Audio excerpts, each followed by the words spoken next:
ایسے لوگ بھی دیکھے ہیں مسجد کی ہمسائیگی میں ہوتے ہیں، نماز کی توفیق نہیں ہوتی۔ بعض اوقات یہ دیکھنے میں آتا ہے کہ کوئی جنازہ ہو جاتا ہے تو ظہر کے بعد جنازہ ہے، عصر کے بعد جنازہ ہے، تو گھر بالکل مسجد کے قریب ہے، تو ظہر کے بعد میت اٹھائی جائے گی، تو سب وضو سے ہوتے ہیں، تو نماز کا وقت ہوا تو سب مسجد میں چلے گئے کہ نماز پڑھیں، اس کے بعد جنازہ اٹھائیں گے، اور بے نمازی ادھر ادھر گلیوں میں منہ چھپاتے پھر رہے ہوتے ہیں۔ وضو بھی کیا ہوا ہے رسماً، لیکن مسجد میں جانے کی توفیق نہیں مل رہی۔ وہ سمجھتے ہیں ہم نہیں جا رہے، میاں تمہیں کوئی بلا ہی نہیں رہا۔ اتنے بد نصیب ہو، جنازہ بھی تم اللہ کے لیے نہیں پڑھنے آئے، وہ بھی کسی کے دکھلاوے کے لیے آئے۔ وہ تو فرض کفایہ ہے اور یہ نماز فرض عین تھی، اور یہاں اللہ کا بلاوا آیا، اس کے لیے اذان کوئی نہیں، اس کے لیے اذان ہے، اور تم یہاں اذان سننے کے باوجود بھی مسجد کے باہر گھوم رہے ہو، بہانے کبھی ادھر جا رہے ہو کبھی ادھر جا رہے ہو، اور نمازی مسجد کا رخ کر رہے ہیں۔ تو یہ کتنی بد نصیبی ہوتی ہے کسی شخص کی کہ مسجد کی ہمسائیگی میں بھی رہتا ہو اور مسجد کے قرب میں کھڑا ہو، اسے نماز کی توفیق نہ نصیب۔ تو یہ اس کی طرف سے توفیقات نصیب ہوتی ہیں۔ میں ایک بات سنایا کرتا ہوں کہ لاہور جب بڑی چہل پہل ہوا کرتی تھی ہمارے ریلوے اسٹیشن پہ، تو بہت سارے لوگ ریلوے کے ذریعے آیا کرتے تھے، تو وہاں کلیوں کی قطاریں ہوا کرتی تھی۔ ایک بوڑھا کلی، ٹرین کا وقت ایسا تھا کہ وہ رکی آ کے، تو اس نے کسی کا سامان اٹھایا، تو میکلوڈ روڈ پہ جانا تھا، تو راستے میں نوری مسجد پڑتی ہے، تو اس نے کہا قریب آ کے کہ بابو جی میری نماز عصر رہتی ہے، تو ذرا 2 منٹ کے لیے رکیے میں نماز پڑھ لوں۔ تو اس نے کہا ٹھیک ہے، سامان رکھا اور بابا جی اندر نماز پڑھنے چلے گئے۔ نماز ذرا اعتدال کے ساتھ پڑھتے تھے، رکوع و سجود اچھے طریقے سے کرتے تھے، اور یہ بار بار ٹائم دیکھتا ہے اور کبھی اندر جھانکتا ہے، تو بابا جی ابھی رکوع میں ہیں، کبھی سجدے میں ہیں، کبھی قیام میں ہیں۔ یہ کہتا ہے کہ میں عجیب مصیبت میں پھنس گیا کہ بابا جی نماز نہیں چھوڑ رہے۔ خیر بابا جی نے سلام پھیرا، ان کو تسبیحات فاطمہ پڑھنے کی عادت بھی تھی، وہ تسبیحات پڑھنے لگ گئے، تو اس کا پیمانہ صبر لبریز ہو گیا۔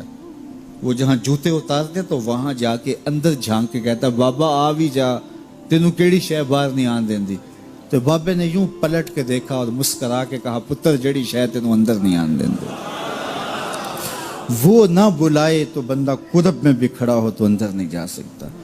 اللہ سے توفیق مانگو کہ ہماری نسلوں میں بھی کوئی بے نمازی نہ ہو، 5 گانا نماز کی عادت زندگی میں رچ بس جائے، ہماری اولادیں بھی رب کے حضور سجدہ ریز ہونے والی ہیں۔ قیامت کے دن جب حکم ہوگا کہ اللہ کو سجدہ کرو، بے نمازی اس دن تو چاہیں گے سجدہ کریں، آج کوئی نماز پڑھتا ہے یا نہیں پڑھتا، اس دن تو ہر کوئی چاہے گا کہ آج سجدہ کریں، لیکن بے نمازی چاہے گا کمر اکڑ جائے گی، سجدہ کر نہیں سکے گا۔ قرآن بتاتا ہے کچھ لوگ جہنم کی طرف دھکیل کے لے جائے جا رہے ہوں گے، ان کو کچھ لوگ پوچھیں گے ما سلککم فی سقر، تم جہنم کو کیوں جا رہے ہو؟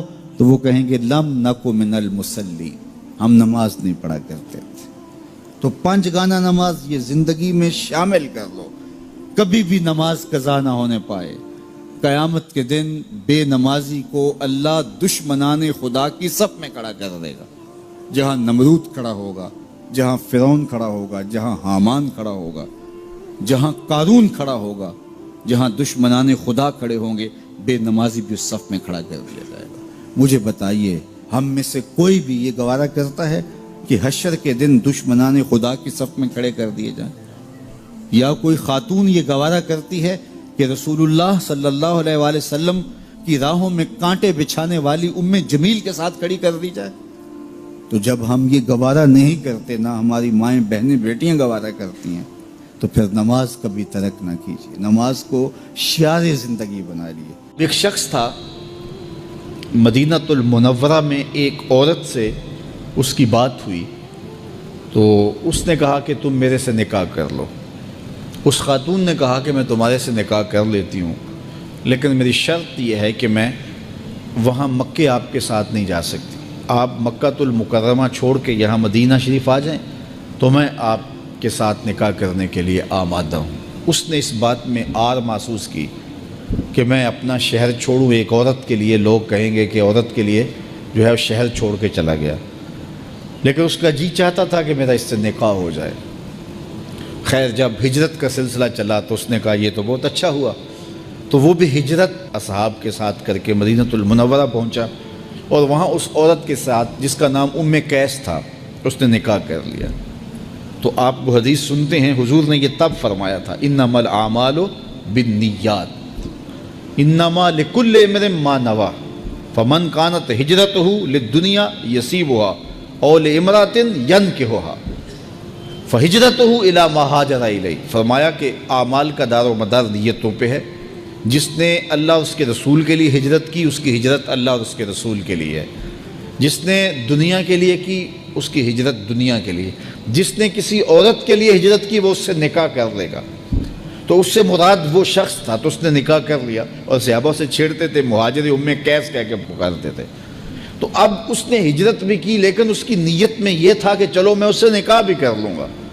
اب یہ بات ذہن میں رکھیے گا کہ نیت کا استحضار یہ بہت زیادہ ضروری ہے۔ یہ یہاں جو طلباء پڑھتے ہیں، اگر ان کی نیت ہو کہ چلو عالم بھی بن جائیں گے، عالم بنیں گے تو پھر خوب عزت کمائیں گے، پھر جو ہے وہ لوگوں کی آنکھوں پہ پلکوں پہ بیٹھیں گے، چونکہ اس دور میں بھی لوگ علماء کی قدردانی کرتے ہیں، تو پھر ان کا مقصد اگر یہ ہو گیا تو پھر ان کا ایک ایک حرف پڑھنا دنیا داری بن جائے گی۔